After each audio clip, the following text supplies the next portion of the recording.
예수께서 성전에 들어가사 성전 안에서 매매하는 모든 사람들을 내쫓으시며 돈 바꾸는 사람들의 상과 비둘기 파는 사람들의 의자를 둘러엎으시고 그들에게 이르시되 기록된 바 내 집은 기도하는 집이라 일컬음을 받으리라 하였거늘 너희는 강도의 소굴을 만드는도다 하시니라. 맹인과 저는 자들이 성전에서 예수께 나옴에 고쳐주시니 대제사장들과 서기관들이 예수께서 하시는 이상한 일과 또 성전에서 소리질러 호산나 다윗의 자손이 하는 어린이들을 보고 노하여 예수께 말하되 그들이 하는 말을 듣느냐. 예수께서 이르시되 그렇다. 어린아기와 젖먹이들의 입에서 나오는 찬미를 온전하게 하셨나이다 함을 너희가 읽어본 일이 없느냐 하시고 그들을 떠나 성 밖으로 베다니에 가서 거기서 유하시니라. 이른 아침에 성으로 들어오실 때에 시장하신지라. 길가에서 한 무화과 나무를 보시고 그리로 가서 잎사귀밖에 아무것도 찾지 못하시고 나무에게 이르시되 이제부터 영원토록 내가 열매를 맺지 못하리라 하시니 무화과 나무가 곧 마른지라. 제자들이 보고 이상히 여기 이르되 무화과 나무가 어찌하여 곧 말랐나이까. 예수께서 대답하여 이르시되 내가 진실로 너희에게 이르노니 만일 너희가 믿음이 있고 의심하지 아니하면 이 무화과 나무에게 된 이런 일만 할 뿐 아니라 이 산더러 들려 바다에 던져지라 하여도 될 것이요 너희가 기도할 때 무엇이든지 믿고 구하는 것은 다 받으리라 하시니라. 예수님께서 나귀를 타고 성전에 예루살렘 성에 입성을 하셨습니다. 그리고 곧바로 성전으로 가셨어요. 다른 곳으로 가신 게 아니고 예루살렘 성전으로 들어가셨어요. 들어가서 보니까 성전이 북적북적 시끄럽습니다. 사람도 많고 북적대고 시끄럽습니다.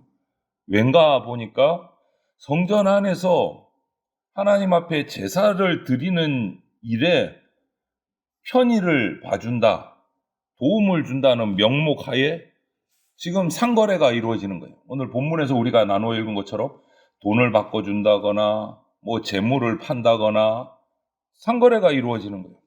성전이 개인 이익을 추구하는 수단으로 타락을 해버린 거예요.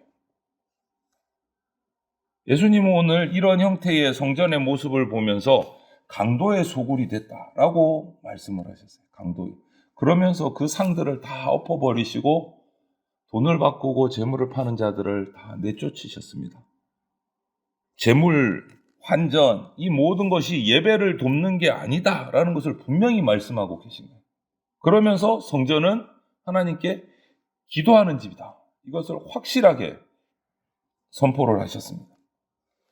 예수님께서는 이렇게 성전이 존재하는 이유가 하나님을 만나는 것, 즉 기도하는 것이다 라고 말씀을 하신 거예요. 여러분, 오늘날도 마찬가지입니다. 교회는 무엇보다 기도하는 집이어야 합니다. 그 환경들이 교회가 덩치가 커질수록 그 기도하는 환경들이 좀 찾기가 힘들어지는 그런 모습들이 우리 교회 가운데 생기는 것 같아요. 다른 것들이 너무 많이 들어와요. 시설들이. 그것이 나쁜 거는 틀린 것은 아닌데 기도하는 자리가 점점 좁아지는 경우들이 있어요. 교회에서. 여러분, 오늘 예수님의 말씀을 우리가 새겨 들어야 됩니다. 기도하지 않으면 강도의 소굴로 바뀔 수 있는 것이 바로 교회예요. 신앙생활이 무너지는 이유는 그 마지막 결국 그 원인을 찾아보면 기도하지 않았기 때문에 무너집니다. 기도하지 않았기 때문에. 성전 안에서 자기의 개인의 주머니 이득을 취하는 사람들이 이렇게 있어서 예수님이 쫓아내셨고 또 정반대로 예수님을 만나기 위해서 하나님을 만나기 위해서 성전으로 나온 사람들도 있었어요. 그 사람들이 누구냐? 오늘 본문을 보니까 맹인들과 저는 자다 이렇게 표현하고 있어요. 예수님은 그들을 만나주시고 그들을 고쳐주셨습니다. 이들은 하나님께 자신의 약함, 질병을 치유받기 위해서 하나님 앞에 나와 기도하는 자들이었어요. 장사하는 사람들은 성전에 머물고 자기의 주머니에 돈이 들어가는 것이 행복했을지는 모르겠지만 정작 그들은 하나님의 집에 있으면서도 하나님을 만나지 못한 사람들입니다. 하나님의 집은 하나님을 만나는 장소가 되어야 됩니다. 그런데 오늘 15절을 보면 그 성전을 관리하고 제사를 인도하고 집례하는 종교 지도자들, 대제사장과 서기관들이 예수님이 하시는 이상한 일이라고 표현을 했어요. 예수님이 성전을 청결하게 하시는 일을 이상한 일이다라고 보았고 또 어린아이들이 찬양하는 모습을 보면서 분노했다라고 오늘 15절에 기록하고 있어요. 대제사장들과 서기관들이 예수님이 하시는 이상한 일과 또 성전에서 소리질러 호산나 다윗의 자손이여 하는 어린이들을 보고 노하여, 이렇게 돼 있어요. 이상하지 않습니까? 정말로 이상하지 않습니까? 성전을 깨끗하게 하시는 그 예수님의 모습을 이상한 일로 봤고, 성전에서 하나님을 찬양하는 어린아이들의 찬양 소리를 보고 분노했다. 어느 쪽이 더 이상한 겁니까? 어른들은 강도의 소굴이라고 예수님께 평가를 받았고, 종교 지도자들은 예수님이 하는 일을 이상한 일로 생각하는 그 성전의 모습이 올바른 모습일까? 그 어린아이들의 찬양을 보십시오. 다윗의 자손이요. 예수님을 정확하게 이해하고 있는 찬송인 거예요. 그래서 우리는 이런 말 하잖아요. 찬송은 곡조가 있는 기도다. 곡조가 있는 기도다. 찬송도 기도라는 거예요. 기도다. 하나님을 만나는 곳이 하나님의 집이고 하나님께 기도하는 집이 성전이에요. 그렇게 이상하게 생각하고 분노하는 종교 지도자들을 16절에서 시편 말씀을 가지고 깨우치십니다. 시편 8편 2절의 말씀을 들어서 너희들이 이런 말씀을 성경에서 읽어보지 못했느냐? 어린아기와 젖먹이들에 의해서 나오는 찬양이 온전케 되었다. 이거 시편의 말씀인데 그것도 모르느냐? 그런데 왜 이상하게 여기고 분노하느냐? 종교 지도자들을 가르치신 거예요. 여러분, 하나님의 집에서 눈에 띄고 높은 자리에 있는 지도자들이 아니라 오히려 하나님 앞에 무릎 꿇고 조용하게 기도하는 이들이 하나님의 눈에 더 귀하게 보입니다. 믿음을 가지고 진실하게 기도하는 사람들은 하나님의 영광을 드러내고 온전한 예배를 드릴 수 있습니다. 그것을 말씀하시는 거예요. 이렇게 성전을 청결하게 하시는 작업을 끝내시고 다시 예루살렘 밖 근처에 있는 베다니로 나가셔서 하룻밤을 머무시고 주무시고 이튿날 아침에 다시 예루살렘 성으로 들어오십니다. 들어오시는 길에 아침에 시장하셔서 무화과 나무를 발견하고 열매를 찾으셨어요. 그런데 아무것도 찾지를 못했어요. 그 무화과 나무를 예수님이 저주하십니다. 무화과 나무가 곧 말라버렸어요. 이것이 상징하는 의미가 뭘까? 하나님이 필요하셔서 저와 여러분들을, 우리 교회를 부르실 때 그 부르심에 응답하지 못하면 결국은 이 말라버린 무화과 같은 결과가 우리에게 온다라는 거예요. 두려운 마음으로 받아야 합니다. 하는 일은 많은데 겉으로 보기에는 의리의리한 것 같은데 정작 열매가 없는 삶을 산다면 이 무화과 같은 꼴이 된다. 우리는 하나님의 부르심에 대비하는 삶을 항상 살아야 됩니다.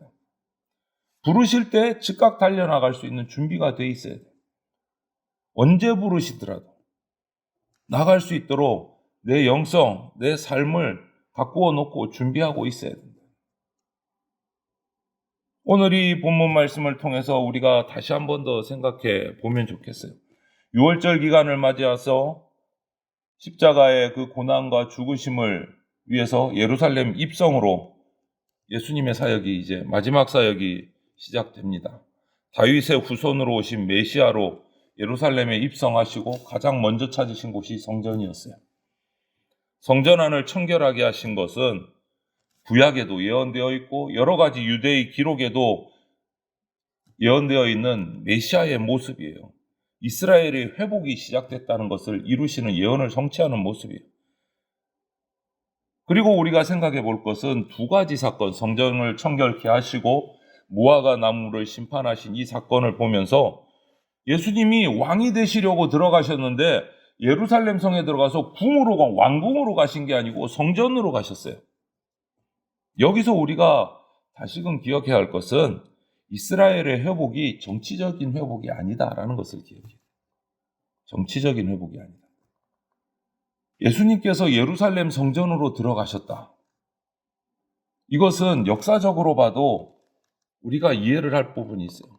구약에서 이스라엘 백성이 포로돼서 다 북이스라엘 남유다가 망해서 바벨론 포로가 돼서 70년을 지내고 다시 회복을 하고 말라기까지 한 130여 년을 다시 회복해서 성전을 짓고 예루살렘 성벽을 짓는 이 약 대략 200년, 그리고 중간기 한 400년, 600년을 성전을 떠나셨어요.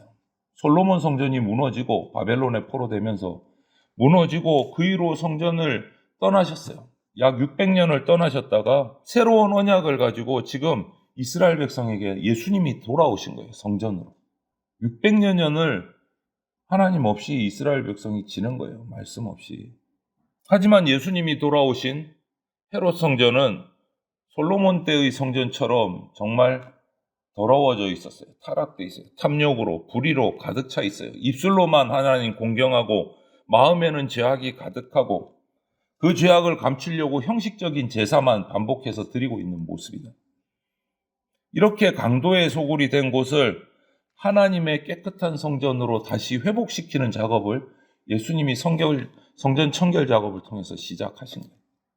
과거 구약의 이스라엘이 선지자들을 통해서 하나님이 심판의 말씀을 그렇게 전해도 귀 기울여 듣지 않다가 나라가 망하고 포로 생활을 한 것처럼 지금 이 시국에도 예수님이 전하는 회개의 말씀에 귀 기울이지 않고 껍데기만 남은 형식적인 예배, 열매 없는 삶을 우리가 계속 살아간다면 무화과 나무가 예수님께 저주받아서 말라버린 것처럼 우리도 심판받게 됩니다. 예수님이 정결하게 하신 성전은 연약한 사람, 소외된 사람이 환영받는 곳이에요. 하나님과 거래하는 곳이 아니고 하나님께 기도하는 집입니다. 그래서 죄인이 하나님을 만나고 죄를 자복하고 죄사함을 받고 영혼이 회복되는 곳이 교회가 돼야 돼요. 그리고 그 은혜에 감사해서 찬양하는 곳이 감사하는 곳이 바로 교회가 돼야 돼요. 그것을 위해서 목회자가 있는 거예요. 종교 지도자가 있는 거예요. 그렇게 하려고. 우리가 교회의 본연의 모습을 기억해야 됩니다. 오늘 예수님의 저주에 무화과 나무가 마른 걸 보고 제자들이 예수님의 이 일에 대해서 이게 어떻게 된 일입니까? 질문하는 장면도 나오잖아요. 끝부분에. 그러자 예수님이 다시 한 번 더 강조하십니다. 믿음으로 기도할 때 놀라운 일이 일어난다. 믿음으로 통해서 이적이 일어나고 기도의 능력으로 능치 못할 일이 없다. 다시 한 번 더 기도를 강조하시는 거예요. 하나님의 집은 기도하는 곳이다. 기도의 능력을 통해서 이적이 일어난다. 여러분, 우리가 순전한 믿음으로 주님께 부르짖고 기도하면 우리 기도에 응답해 주십니다. 믿음과 기도가 하나가 될 때 능력이 나타납니다. 우리 능력 말고 하나님의 능력이 나타납니다. 오늘 우리 대전장로교회도 모든 성도들이 함께 기도할 수 있도록 기도의 자리로 초청하고 권면하고 나오지 않는 성도들에게 권면해야 돼요. 우리 대전장로교회가 주님이 원하시는 열매가 있는 무화과 나무가 되려면 우리 교회 안에 믿음의 기도가 있어야 돼요. 그래서 회복이 일어나고 환영이 있고 찬송이 넘치는 교회의 본연의 모습을 찾아야 됩니다. 그렇게 하려면 모든 성도가 기도의 자리로 나와야 돼요. 그래서 우리 교회 모든 성도들을 위해서 기도하고 또 기도의 자리로 함께 할 수 있도록 권면하고, 그래서 기도의 자리에 성도들이 나와 엎드리는, 그래서 교회가 회복되는 역사들이 있기를 주님의 이름으로 축원을 드립니다. 아멘.